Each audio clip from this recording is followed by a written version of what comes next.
بسم اللہ الرحمن الرحیم۔ السلام علیکم ورحمۃ اللہ وبرکاتہ۔ قرآن پاک کی سورۃ مائدہ کی آیت نمبر 27 کی تفسیر میں علامہ ابن کثیر رحمۃ اللہ لکھتے ہیں، آدم علیہ السلام کے ہاں جو بھی بیٹا پیدا ہوتا تو اس کے ساتھ بیٹی ضرور پیدا ہوتی، تو اس بچی کے ساتھ پیدا ہونے والا بچہ دوسرے بچے کے ساتھ پیدا ہونے والی بچی سے شادی کرتا۔ حافظ ابن کثیر رحمۃ اللہ مزید لکھتے ہیں کہ اللہ تعالیٰ نے حضرت آدم علیہ السلام کے لیے یہ جائز قرار دیا تھا کہ وہ اپنی اولاد میں سے بیٹی اور بیٹے کی آپس میں شادی کر دیں، اس لیے کہ اس وقت کے حالات اور انسانی نسل چلانے کے لیے اللہ کی حکمت کا تقاضا تھا۔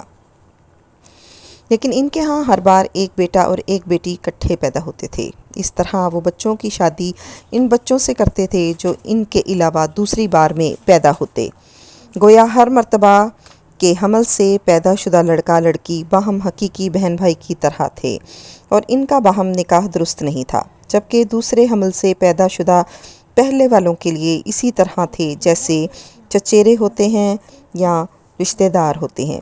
یہی وجہ ہے کہ قابیل نے حابیل سے اختلاف کیا۔ قابیل کے ساتھ اس کی خوبصورت بہن پیدا ہوئی جس کا نام اکلیمیہ تھا، اور حابیل کے ساتھ بہن پیدا ہوئی، وہ ایسی خوبصورت نہ تھی، اس کا نام لیوزا تھا۔ جب حضرت آدم علیہ السلام نے حابیل اور اکلیمیہ کا نکاح کرنا چاہا، میں اپنی بہن کا زیادہ حقدار ہوں، حضرت آدم علیہ السلام نے قابیل کو حکم دیا تو اس نے حکم نہ مانا۔ حضرت آدم علیہ السلام نے اسے منع کیا تو وہ نہ رکا۔ قابیل شیطانی وسوسوں کا شکار تھا۔ شیطان نے اس کے ذہن میں یہ بات ڈال دی تھی کہ اس کی بہن اکلیمیہ زیادہ پیاری ہے، جس سے اس کی نسل بھی خوبصورت اور جوان پیدا ہوگی۔ اسی لیے قابیل نے حضرت حابیل کی بہن لوزہ سے شادی سے انکار کیا۔ جیسے جیسے وقت گزرتا گیا، قابیل کا یہ مطالبہ زور پکڑتا گیا اور آخر اسے اپنی بہن سے عشق بھی ہو گیا۔ اب تو قابیل مکمل طور پر شیطان کے قبضے میں تھا، کیونکہ حضرت آدم کی شریعت اس بات کی اجازت نہ دیتی تھی کہ ایک حمل سے پیدا ہونے والے بہن بھائی کی شادی کریں۔ حضرت حابیل نہایت سعادت مند، فرمانبردار اور نیک سیرت بیٹے تھے۔ انہی اوصاف حمیدہ کی بدولت حضرت آدم علیہ السلام کی تمام امیدوں کا مرکز حضرت حابیل بن چکے تھے۔ حضرت آدم کو یقین تھا کہ میری نسل کو راہ راست پر رکھنے اور اللہ کے دین کو آگے بڑھانے میں میرا یہی بیٹا معاون ہوگا۔ چنانچہ یہی وہ بنیادی وجوہات تھیں جن کی بنا پر قابیل حضرت حابیل سے حسد کرنے لگے۔ قابیل چاہتا تھا کہ حضرت آدم کے بعد نبوت کا تاج اور انسانوں کی بھاگ دوڑ کا صحرا اسی کے سر سجے، لیکن یہ حضرت حابیل کے ہوتے ہوئے ناممکن تھا۔